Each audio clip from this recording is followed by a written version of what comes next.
Igor 3K detonou o Monark, mas também falou do pior convidado do Flow Podcast. Quem será, hein? Vamos descobrir com o Pedro Zambarda no Plantão do Meteoro. Bora lá, coragem!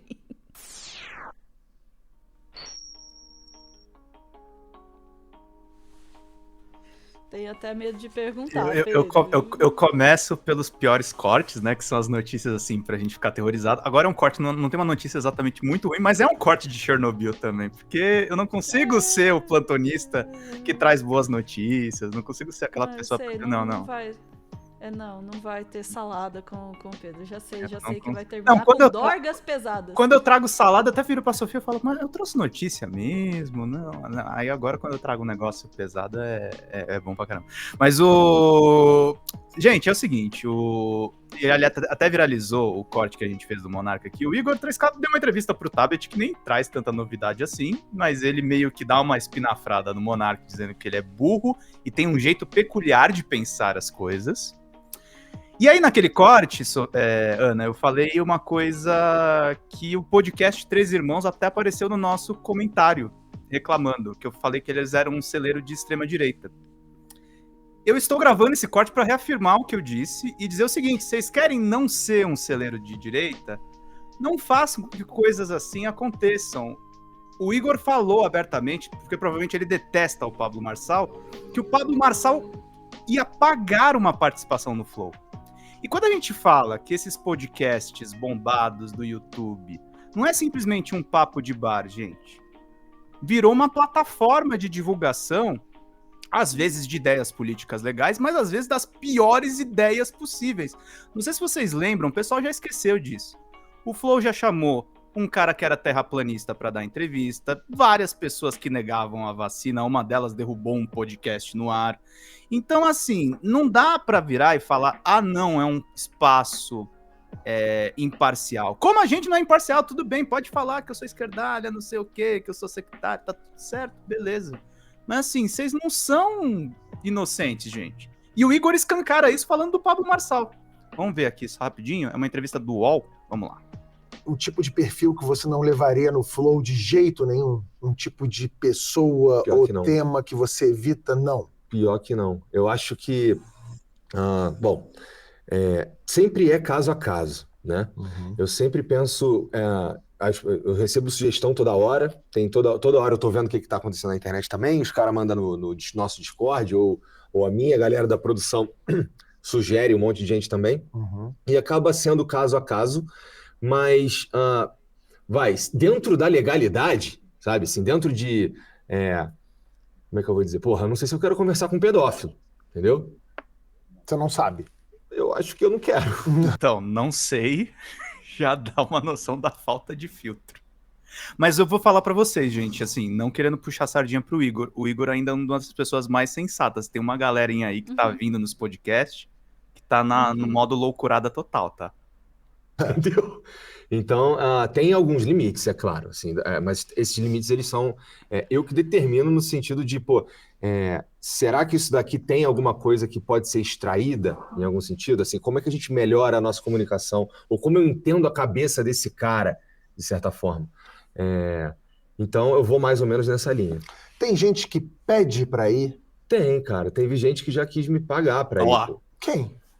O Pablo Marçal. Pablo Marçal.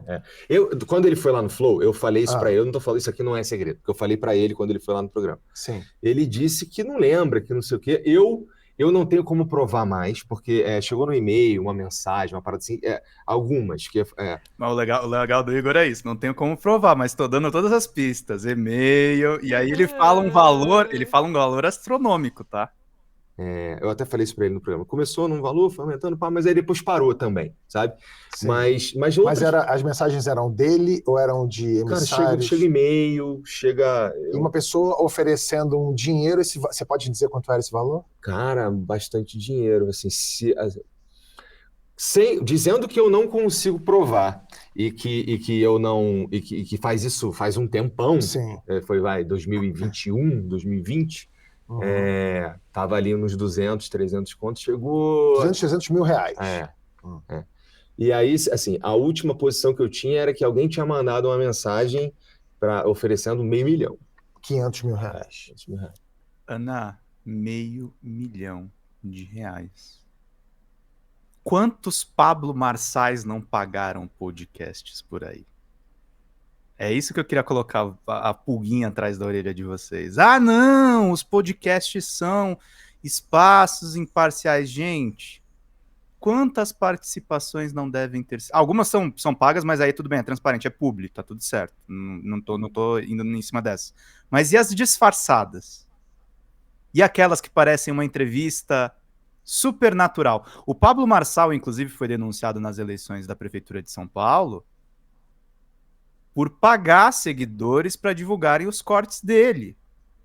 Virou uma das ações, inclusive, que tá tornando ele inelegível agora. Gente, não tem como isso aqui ser espaço neutro. Aí eu vejo um monte de gente de esquerda deslumbrada porque foi num desses podcasts. Não, mas eu furei a bolha. Não, vocês não furaram a bolha. Vocês conseguiram bombar a rede de vocês. Aí tudo bem, beleza, tô de acordo. Mas furar a bolha, vocês não entenderam nada. É melhor a gente construir os nossos espaços do que ter a esperança que essa galera vai dar o espaço pra gente. Tô falando isso super na boa, assim. Até eu quero fazer esse corte pra galera discordar de mim nos comentários. Pode comentar. Fala aí embaixo se vocês discordam. Mas é isso, gente. O que tá valendo nesses podcasts é poder econômico. Isso no auge da pandemia.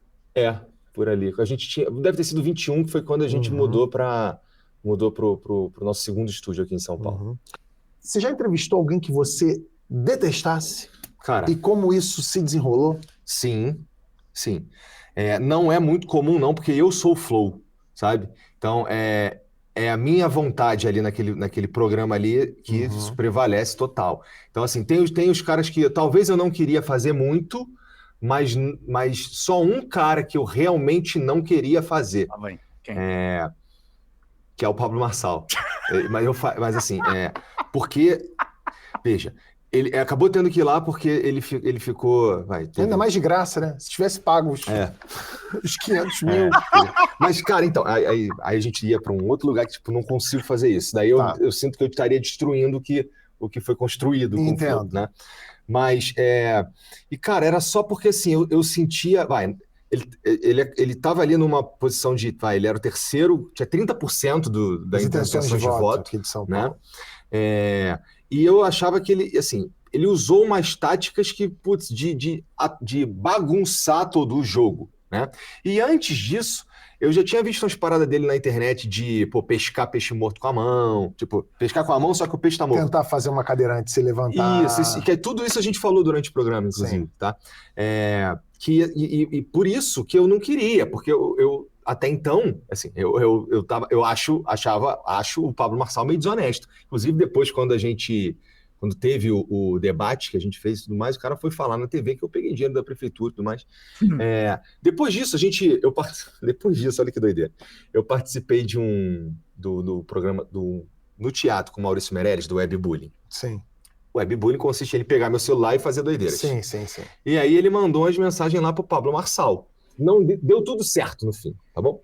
Sobre o Pablo Marçal no Webbullying, o Maurício mandou para ele chamando pra gente ir correr junto. E ele disse, não, eu topo, preciso me redimir contigo, porque durante a campanha eu falei umas paradas que eu não devia e tudo mais. Depois da entrevista, você achou que as suas impressões sobre o Pablo Marçal anteriores a ela estavam corretas ou não? Se você assistiu o programa sem saber disso que eu acabei de falar, o que você vai ver é um cara trocando ideia com outro cara, falando sobre São Paulo, falando sobre carreira, falando sobre esses pontos que eu achava deploráveis, sobre coisas que ele fez, e pessoas que gostam do Pablo Marçal curtiram o programa, porque eu falei das paradas, falamos de tudo e ele teve a oportunidade de falar o lado dele, sabe?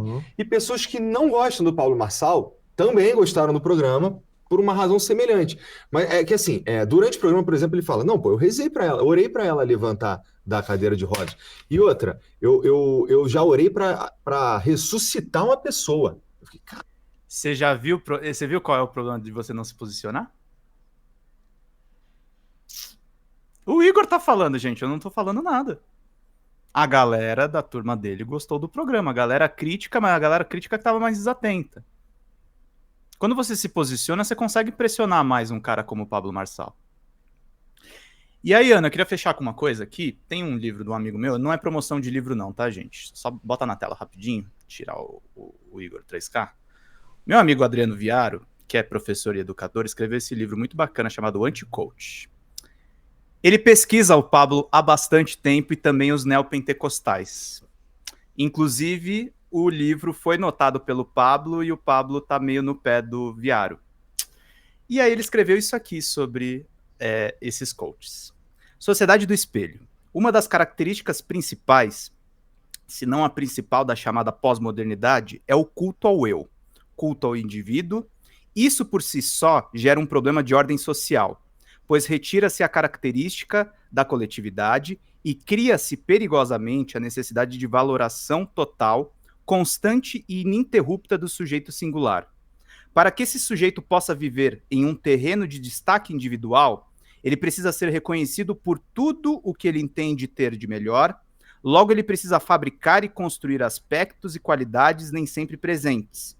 A mediocridade humana sempre foi suplantada pela força do coletivo, e tal força sempre teve o caráter reivindicatório de questões políticas e sociais, a partir do momento em que me torno eu e não mais nós, precisamos nos inserir nos espaços a partir daquilo que nem sempre tenho ou terei. Na esteira disso tudo, vemos a mendicância por afetos e likes. Todos precisam ser alguém, e isso não parece efetivamente possível, tampouco provável. Mas, como tudo deve existir uma solução, os gurus da autoajuda 2.0, que prefiro chamar de operadores do neopentecostalismo, que por suas vezes são protagonistas do apocalipse coaching, ocupam o espaço de reveladores da boa nova. O você pode não é só uma opção, como necessidade da sociedade que precisa criar crenças em valores capazes de alçar o sujeito à condição de protagonista de algo, além das limitações naturais desse sujeito. Ana, eu tô falando isso, o Viaro passou a pesquisar os coaches porque ele era diretor de escola, e ele viu a questão do novo ensino médio avançando, as apostilas e a deteriorização da educação. Se é professora, você sabe exatamente do que a gente está falando. E eu sou o público desses podcasts, eu vejo o Flow, eu vejo o Inteligência Limitada, então eu não estou falando, o Pedro é um hater. Não, eu estou dizendo o tipo de ideologia que vocês espalham. E o tipo de ideologia que a gente tem que combater nesse mundo. A gente precisa de coletivismo, a gente não precisa de individualismo. Não precisa de super influenciadores. O mundo tá indo para o abismo, gente. Vocês vão valorizar quem? O Pablo Marçal, que paga para ter espaço? O critério é esse? Vamos fazer debates infinitos de uma posição sensata e uma oposição absurda? Ou duas posições absurdas? Porque isso, eu não vejo diferença disso e o programa do Ratinho. E volto a dizer, eu assisto os podcasts. Eu assisto os podcasts porque eu quero saber o que as pessoas estão falando. Não é hater, é crítica. A gente precisa de outras posições nesses espaços. E assim, a gente precisa criar os nossos espaços. Eu acho que isso é mais importante até. Isso. Pedro, nossa, você pegou num ponto bem legal. Assim, qual é a diferença disso para o programa do Ratinho? Né? Assim, vou começar de um ponto aí que você também abordou. Eu não sou o público desse. Ana foge. Não, sinceramente, né? Assim. Eu assisto meio porque eu fico fanando, né? Deixa o YouTube rodar e aparece. Não, assim, não é a coisa que me apetece, assim. Até nem vou falar do Três Irmãos, sinceramente, porque eu conheço muito pouco, assim, sabe? Mas assim, virou um negócio muito, muito lucrativo na internet essa posição de polemista, entende? Não é nem de neutralidade. Eu acho que vai muito além. Não é nem assim de, aqui nós ouvimos todo mundo, a gente traz, né, diversas opiniões e tarará, que, assim, em tese seria algo louvável, seria, mas eu acho que não é nem isso, assim. essa posição polemista, assim, eu vou trazer especificamente alguém que fale uma coisa que vai gerar uma indignação. Por quê? Porque a indignação dá público, toda aquela coisa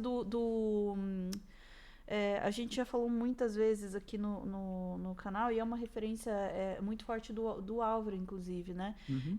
Essa coisa do Rudy Koopmans, assim, sabe? Da ressonância e da visibilidade, né? Quando as pessoas falam muito sobre um assunto, aquilo tem mais visibilidade, isso é o que norteia os algoritmos, e é por isso que na internet a polarização, ela é tão lucrativa e viceja tão fortemente, né?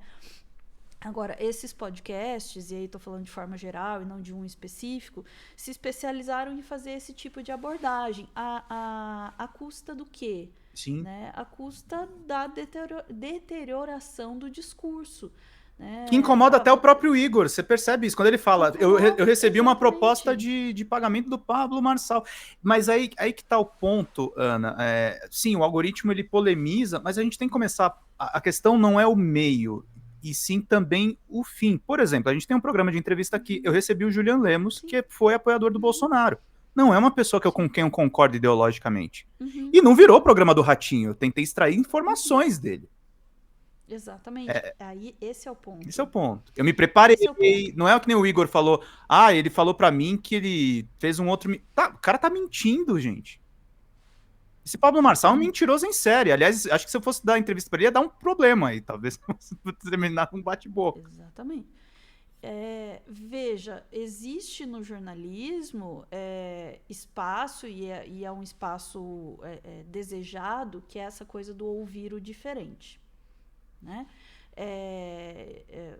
Eu acho, para mim isso é super complicado, porque eu não sou muito assim da coisa da entrevista, né, nesse sentido, essa entrevista do confronto e tal. Eu gosto de ouvir gente que vai falar coisas que eu já sou, né? E já fiquei nas duas posições, de perguntar e de ficar só ouvindo, eu falando, meu Deus do céu, para onde isso está indo? Exatamente, né? Eu sei que você tem esse perfil mais, né, se é para né, trombar, vamos trombar. E isso é necessário no jornalismo, sim, sabe? Tem um espaço, tem que haver esse espaço para esse tipo de abordagem. Mas, né, é uma linha super tênue entre eu vou chamar uma pessoa cujas posições não são as minhas, com as quais eu não concordo, e eu vou ter uma conversa com ela onde eu possa extrair informações que eu acho que são pertinentes para o meu público, e eu vou chamar uma pessoa com quem eu digo que eu não concordo para início de conversa, mas eu vou deixar a coisa correr solta, eu vou habilitar todo o discurso e eu vou dizer estou sendo apenas neutro, que é o velho discurso da neutralidade instrumentalizada para propagação de ideias que você não tem coragem de assumir e dizer que são minhas, entendeu? A velha coisa do eu estou apenas dando espaço aqui para que o público julgue. Só que agora, isso não está apenas no jornalismo tradicional que diz, olha, somos imparciais, estamos dando aqui os dois lados. Está também no podcast que sequer se põe nessa posição assim, de eu sou jornalista imparcial, mas criou um outro lugar onde esse discurso da imparcialidade, do nem esquerda nem direita, encontrou mais um lugar para, de novo, nem esquerda nem direita, se a gente sabe para onde cai pra direita. Em cima do muro. Não, e é uma coisa, volto a dizer, não é comentário de hater. Inclusive, essa crítica tá sendo muito aplicada ao Flow pelo tamanho que o Flow adquiriu. O Flow virou o principal podcast do Brasil. Não é espezinhando, não, gente. Ele criou uma indústria que, assim, nos monetiza também, a gente reage criticamente, e tem um monte de canal de reacteiro fazendo um monte de coisa com os cortes. E aí, quando o Igor deixa o Pablo Marçal surfar, não é só o público dele que ele impacta, é pelo menos uns 10, 20 canais. Exatamente. É um estrago gigante. E, de novo, isso é lucrativo. As pessoas falando, quantos podcasts não devem ter recebido e tal, não sei o quê. Assim, que tem isso, tem isso, tá. Mas eu acho que não é nem só isso, assim, virou um negócio lucrativo também na internet se posicionar nessa posição de polemista, de eu vou trazer aqui o cara mais absurdo porque eu sou assim, eu gosto de deixar o meu público pensar e tal, não sei o quê. e na verdade você está só surfando e ganhando dinheiro, dando ressonância e criando. Não vou falar dar palco, que eu acho super complicado essa coisa de dar palco. Sim. Mas assim, você está surfando numa ressonância e no fundo você não tá se posicionando diante dela como você diz que tá. Sim. E, por exemplo, falaram aqui no chat, Qual é a né? tua responsabilidade, Eles né? fogem da responsabilidade de serem comunicadores. O duro, gente, é que Exatamente. não dá nem pra falar dos podcasts, né? A Folha de São Paulo publicou um artigo do Jair Bolsonaro falando de democracia, né, gente? Também. Mas aí é esse paralelo que eu tô fazendo. Eles estão fazendo a mesma coisa que o jornalismo tradicional já faz tempo. Só que é em outro ambiente. Tá? Isso. E aí, eu não acho nenhum problema. A menina estava apontando ali, que eles não são jornalistas. Não é esse o problema. Não é esse o problema. O problema é geral. O problema é geral. O problema tá no jornalismo tradicional e tá também nesta outra coisa, né, que pode ser encarado como jornalismo ou não, depende, mas não é essa a questão. Né? A questão é estar se usando o mesmo mecanismo que no jornalismo é sobre a objetividade jornalística e no podcast é sobre a neutralidade cool do eu vou deixar meu público decidir. Tá? Mas no final, a cabo e a rabo, o efeito e a motivação é exatamente a mesma. Não vou falar qual, porque eu tenho advogados. Vamos lá. Ficamos por aqui?